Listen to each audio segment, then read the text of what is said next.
Hi, welcome to the first chapter reading, 7th edition. I'm Mary from the Wyckoff Public Library, and I am going to be reading the first chapter of The Color of Water by James McBride. It is a memoir that deals with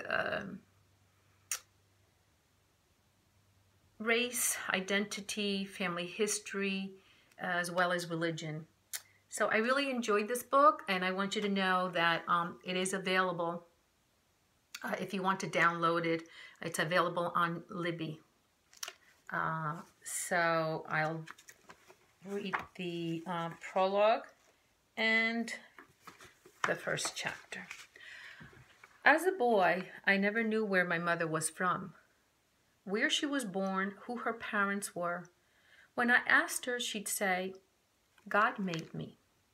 When I asked her if she was white, she'd say, "I'm light-skinned," and change the subject. She raised 12 black children and sent us all to college, and in most cases, graduate school.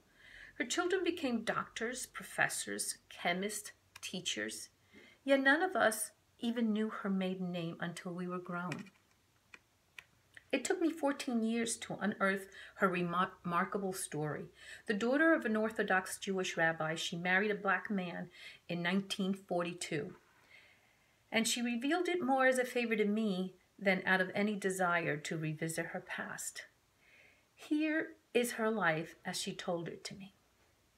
And bewitched and between the pages of her life, you will find mine as well.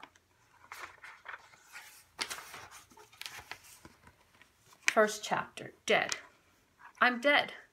You want to talk about my family, and here I've been dead to them for 50 years. Leave me alone. Don't bother me. They want no parts of me, and me, I don't want no parts of them. Hurry up and get this interview over with. I want to watch Dallas. See, my family, if you had been a part of them, you wouldn't have time for this foolishness, your roots, so to speak. You'd be better off watching the Three Stooges than to interview them. Like to go interview my father. Forget it. He'd have a heart attack if he saw you. He's dead now anyway, or if not, he's 150 years old. I was born an Orthodox Jew on April 1st, 1921, April Fool's Day in Poland. I don't remember the name of the town where I was born, but I do remember my Jewish name, Ruszczel Dwarsza Zielska.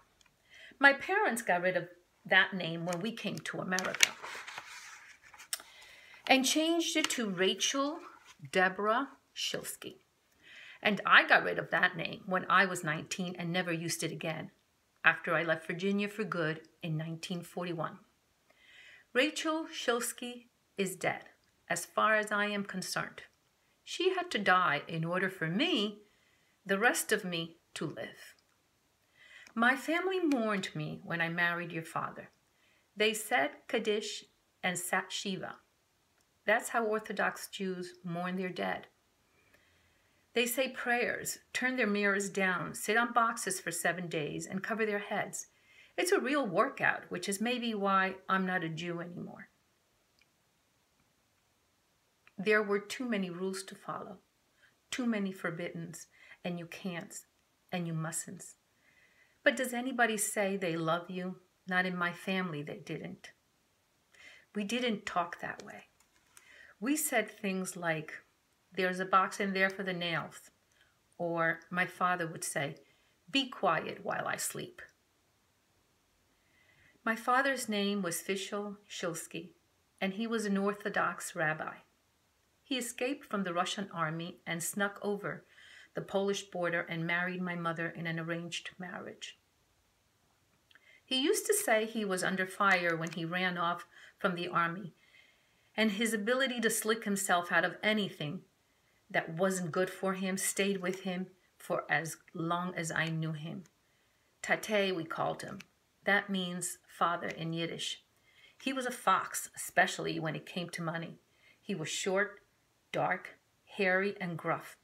He wore a white shirt, black pants, and a talus on his shirt sleeve. And that was like his uniform. He'd wear those black pants until they glazed and shined and were ripe enough to stand in the corner by themselves. But God help you if those pants were coming your way in a hurry, because he was nobody to fool with, my father. He was hard as a rock.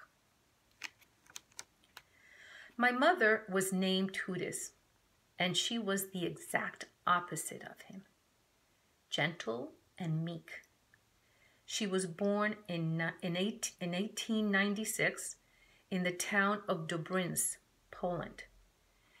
If you check there today, nobody would remember her family because any Jews who didn't leave before Hitler got through with Poland were wiped out in the Holocaust. She was pretty about the face, dark hair, high cheekbones, but she had polio. It paralyzed her left side and left her in overall poor health. Her left hand was useless. It was bent at the wrist and held close to her chest. She was nearly blind in her left eye and walked with a severe limp, dragging her left foot behind her. She was a quiet woman, my sweet Mamé. That's what we called her, Mamé. She's one person in this world I didn't do right by.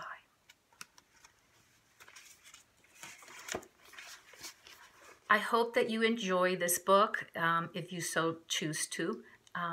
Again, I remind you that it is available in Libby if you want to download it.